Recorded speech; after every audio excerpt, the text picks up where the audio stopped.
We have seen that ideas spread around the world, they move through time, and they penetrate culture. And I'd like to take a little more time to focus on the concept of ideas penetrating culture because it is something that the church has lost sight of. I mentioned that ideas usually are spawned in universities or perhaps monasteries where people spend their lives wrestling with critical questions and issues. And they move from there to the filmmakers and songwriters, the poets, and then from there they have an impact on the professionals. And the professionals then create institutions that surround our lives, the laws, the structures, the institutions that frame the society in which we live.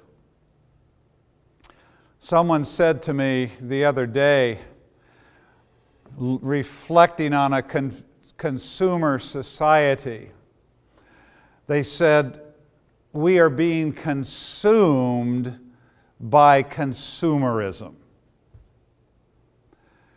Consumerism is part of our lives. It's part of the structure, part of the fabric of our lives. And we love spending money. But do we realize that what this society is doing is consuming us?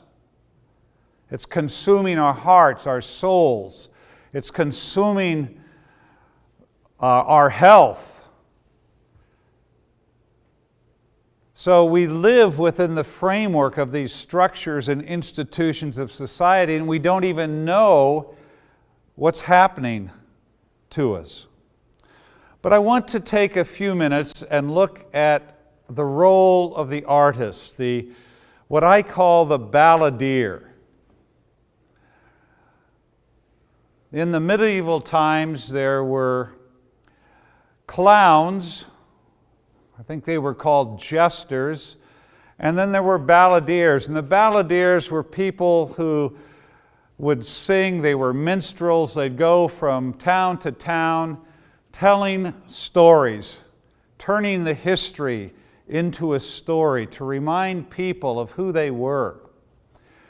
And it is that concept of balladeer that I want to speak of today. We have a lot of Christians who love the arts, but very often they are discouraged by the church to engage in the arts. I was talking to a woman not too long ago, and she's a very good painter, and I asked her what she's painting. She said, I haven't painted for 20 years. And I said, well, why have you not painted for 20 years? And she said, because it's not spiritual enough. And my heart was broken for her, but it was also broken for all the people that could have enjoyed the art that her life could have produced. Because she had this faulty idea of what was spiritual and was not spiritual. A number of years ago, I had the privilege of going to a Christian music festival at Estes Park, Colorado. And there were about 450 mostly Christian singers, songwriters, and producers of Christian music, but there were also a few dancers there. And while I was there, I was invited to be part of a panel discussion one afternoon. I was the only one of the 4 panelists who was not a singer, but I felt honored to be in their company, and there was a group of maybe 45, 50 singer-songwriters that had gathered for this afternoon workshop. And one of the singers that was on the panel was mentioning that Madonna was in Japan that week doing concerts, and that people were paying $1,000 a seat to hear Madonna sing. And that was his point, the amount of money that Madonna was making. But when it was my turn to speak, I picked up on the theme of Madonna being in Japan, and I asked this group of singers and songwriters, what is Madonna doing in Japan? And they looked at me with this, that's a stupid question, kind of a look. And after a moment, someone said, she's doing concerts. And I said, yeah, she's doing concerts, but what is she doing in Japan? And somebody else said, she's entertaining the Japanese. And I said, yes, she's entertaining the Japanese.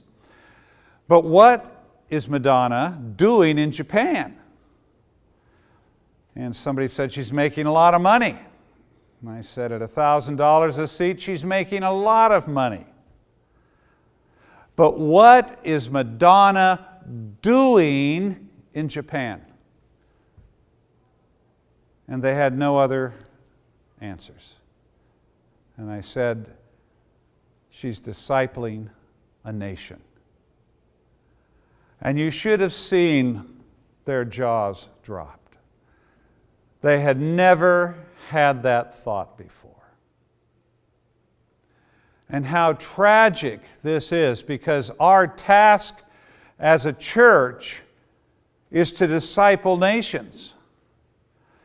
And one of the greatest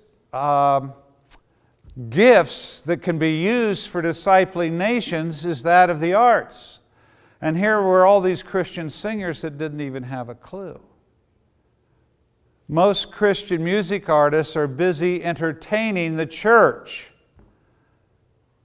And they could be using their gifts to disciple their nations. I was sharing these things at a leadership training in South Africa a number of years ago.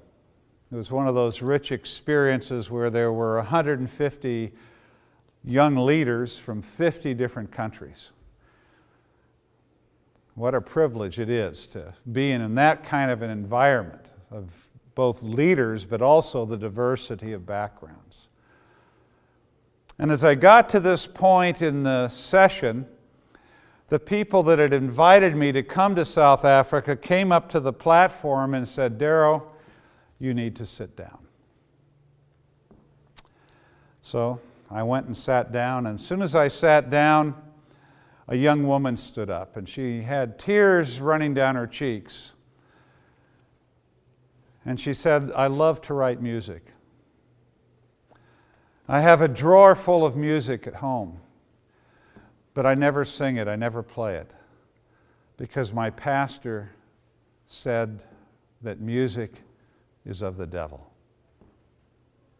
She said, "For the first time in my Christian life, I've heard a Christian leader say that perhaps God had gifted me for a purpose, and maybe He wants me to use my gifts to disciple my nation."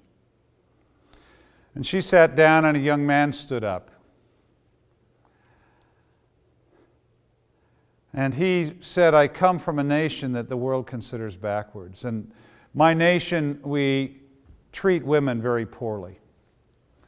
He said, "When I go home, I want to begin to write ballads about the glorious things in my nation. And I want to begin to write songs about the dignity of women to see if I can change the way women are perceived in my society." And he sat down. And another young leader stood up, and another and another. For 45 minutes this went on. And at the end of 45 minutes, there were no other young people that wanted to stand. And so we brought up, I think there were about 35 young people. We brought them up to the stage. We had everyone else stand. and raise our hands over them and pray for the releasing of their gifts to the arts. It was a remarkable time. The Greek philosopher Plato said, "Give me the songs of the nation, and it matters not who writes its laws." What did Plato understand? Plato understood that music shapes culture, and culture is upstream from economics and politics. Give me the songs of a nation, and it doesn't matter who writes its laws. We're seeing this all over the world today. I don't know how many of you have seen the famous Kiss. A couple of years ago, Madonna and Britney Spears did a concert, a global concert, and at the end of a song, they did a French kiss. Do you think this was planned? It most certainly was. They, as artists, were making a statement to the young people of the world that there's no difference between a man and a woman kissing and two women kissing. They were at that concert discipling nations. And today, what do we see happening all over the world? We see government after government seeking to redefine the laws of marriage, to make marriage between any consenting adults, not just a male and female.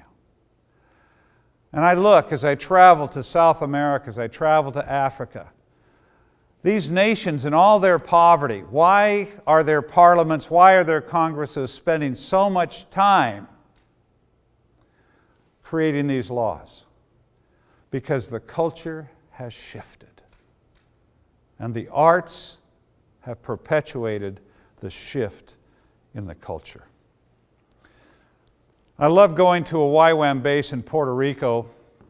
I go there every year, and I love going there for two reasons. One, they understand the importance of worldview and they take it very seriously.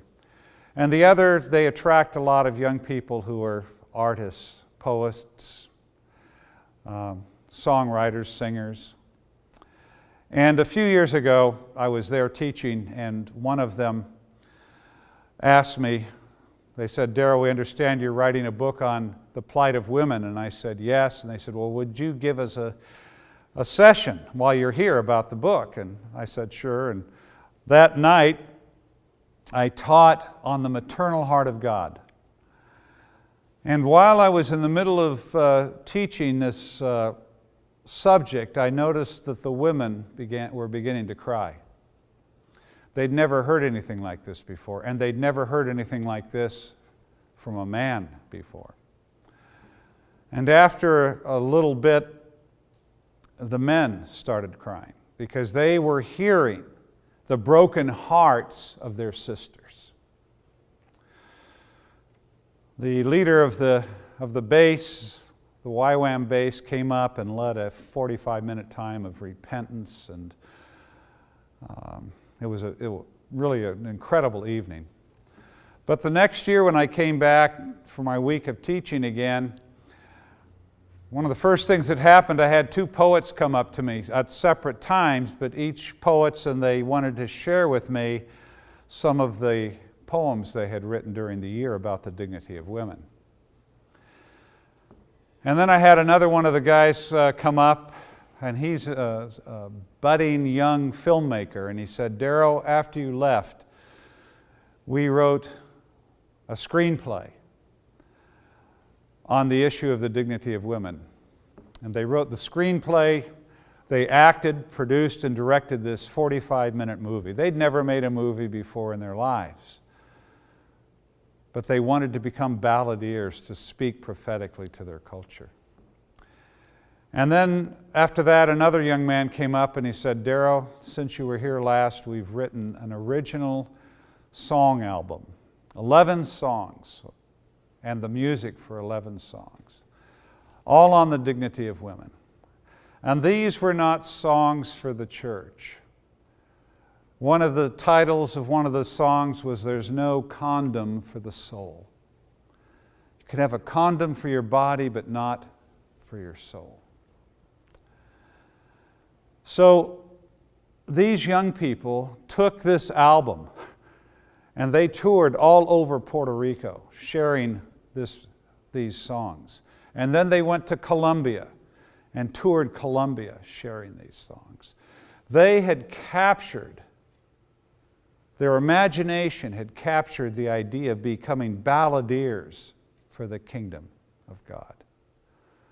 We need to encourage young Christian men and women who love the arts and are gifted in the arts to begin to speak prophetically to the culture. And we need to encourage pastors. When the church is healthy, she is the wellspring of the arts for a nation. And right now the church is not very much involved in the arts. Maybe if it's religious art, religious songs, yes, but in terms of shaping the music and the culture, we're not even in the game. So we need to encourage pastors and young Christians to begin to engage in the culture with the arts. I'd like you to talk or to reflect around this idea. I mentioned that culture is upstream from economics and politics. And what does this mean for Christians?